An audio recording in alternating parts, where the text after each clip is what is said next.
Hi everyone, it's me Andrea and welcome back to my channel. And for today's video, nakita niyo na sa title, usapang glutathione na naman tayo. And ngayon na lang nga ako ulit mag-share sa inyo ng about sa glutathione. Kasi ang last na na-share kong about sa gluta dito is 8 months ago na, which is yung gluta drip. And then after nun, hindi na ako ulit nagpag-gluta drip. Last year pa yun ha. Yung gluta drip na yun. Last year yung pinakahuling session ko. And ngayong 2025, never pa ako ulit nagpa-gluta drip. Bago ko i-share sa inyo yung product na to, don't forget to like this video, subscribe to my channel, and follow me on my Instagram account. And without further ado, let's get started. So, ito yung tinutukoy kong product, which is itong Shiro Green na gluta. This one ay merong 60 capsules na siya. So, good for 1 month na. Kasi ang pagtitake nito is 2 capsules every morning and empty stomach. So, sinunod ko lang naman yung tinuturo nila dun sa TikTok live. Sa TikTok ko kasi siya nabili. And, eto guys, medyo pricey siya compare sa mga nai-recommend ko na dito sa inyo. Kasi, yung mga nire-recommend ko before, diba, nagre-range lang sa 350 to 500 pesos. Ito, pagkakatanda ko that time nung nabili ko siya is 1.5 per bottle. I-check ko na lang ulit, ilalagay ko na lang dito yung updated price niya. Pero 1.5 siya. And for me, yes, pricey siya. And medyo kinakabahan ako kasi nga hindi biro yung presyo niya. And baka mamaya hindi siya mag-work or baka hindi siya maging effective sa akin. Baka mamaya magkaroon ako ng acne, ganun. Syempre, di ba, magre-react yung skin ko.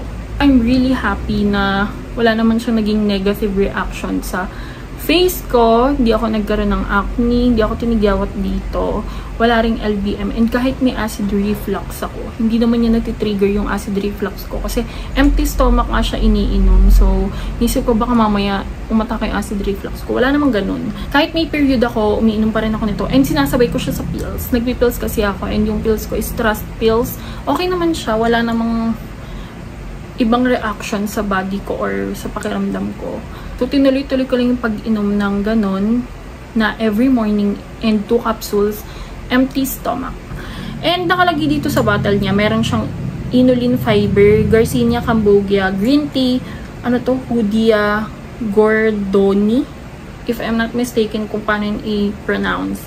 And ito guys, FDA approved na to based dun sa, tinanong ko rin kasi to sa live, FDA approved na ba siya?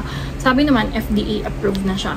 Ito yung box niya, color pink siya, pero green yung bottle niya. May isa pa silang gluta, parang yung OG gluta nila, pero ito kasi yung binili ko. And nag-work naman siya sa akin. And hindi lang isa, dahil nga nag-work to kong isang bottle, may nakita kong maganda yung results niya sa akin, umeffect siya. Bumili pa ako ng isa. So, nakadalawa akong bote. And until now, hindi pa ako ulit bumibili ng bago na ito. Satisfied pa naman ako sa itsura ng skin ko kahit na nag-beach kami nitong last month. Nag-beach ako last month sa Guimaras. And medyo yung weather sa Iloilo rin and Guimaras, medyo mainit. Pero hindi naman ako nasunog ng todo. Ayan yung kulay ng balat ko ngayon. Yung arms ko, ito. Although yung kamay ko, medyo hindi siya masyadong parang pantay na pantay dito. Kasi, pag nagmomotor, or pag lumalabas, naka-jacket ako. So, ito, medyo, siya, parang hindi siya pantay. Pero hindi naman siya OA na sunog na hating-hati. Ayan siya. And ito yung braso ko. Tapos ito yung sa may dibdib ko. So guys, isang bottle pa lang, may effect na ako nakita. And kahit dito sa bahay, kahit mga friends ko, sinasabi na, parang ang pusyaw ng balat mo ngayon, ganyan-ganyan. Sinasabi ko talaga na ito yung ginagamit ko. Pero syempre, sabi ko nga, gusto ko pang sumubok pa na isang bottle para talagang ma-sure ko yung effectivity niya. And nung in-stop ko siya, nung hindi pa ako agad nakabili ng second bottle, hindi naman ako nagka-pimples kasi may mga na-try na rin akong gluta products na kapag tinigil siya, dun nagkakaroon ng reaction yung face. Like, dun naglalabasan yung pimples, yung acne, which is sad for me. Kaya yung ibang gluta products, yun agad yung hindi ko magustuhan. Kasi parang, after ko siyang i-take yung isang bottle for 1 month, after mga 1 week lang, or 4 days, ganun, biglang umaatake yung mga pigyawat. Ito wala naman. And hanggang ngayon, mga te, parang 4 months ago na yata, na hindi ako nagtitake na to, or 4 months ago na akong tapos sa pagtitake nito.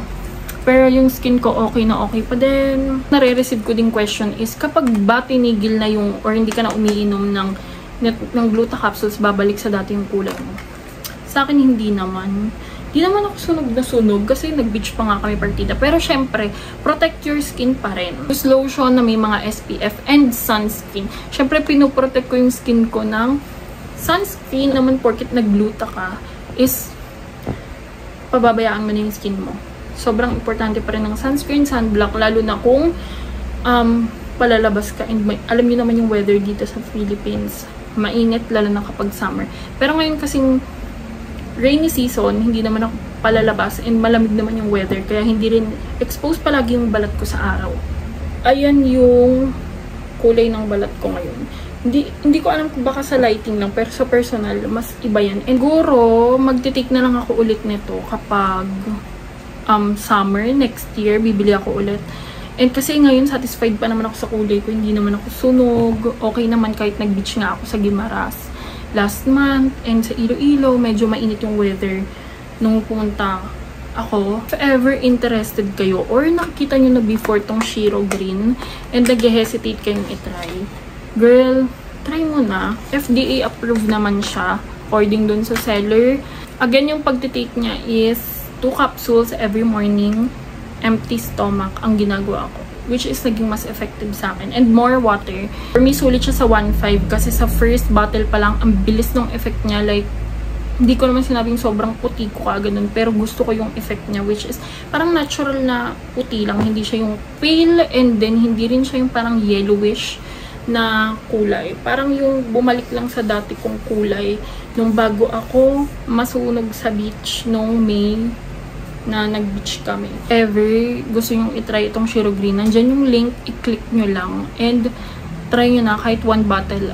And na-try nyo na itong Shiro Green, mag-comment kayo dito sa comment section and let me know. And kung may mga questions pa kayo, drop nyo lang dyan and sumasagot naman ako sa mga questions. Yun lang naman guys, sobrang quick lang din ito dahil wala naman akong ibang idadagdag sa kanya dahil umeffect nga siya sa akin. So, ayun, effective siya sa akin kaya share ko siya sa inyo dito. And naka 2 bottles pa si Bakla and super worth it niya kaya kahit medyo pricey siya.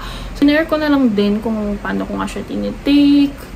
Sinasabay ko siya sa pills kahit may period, okay lang. And then, walang ibang naging bad results or bad reaction sa skin ko, lalo sa face. Walang acne, pimples, wala ring LBM, hindi rin nakatrigger ng aking acid reflux. So, if ever gusto nyo itry itong Shiro Green na glutathione capsules, click nyo lang yung link dito sa video na to. Ayun lang guys, thank you for watching this video. Don't forget to like and subscribe to my channel. Follow me on my Instagram account. Thank you for watching. See you on my next one. Bye!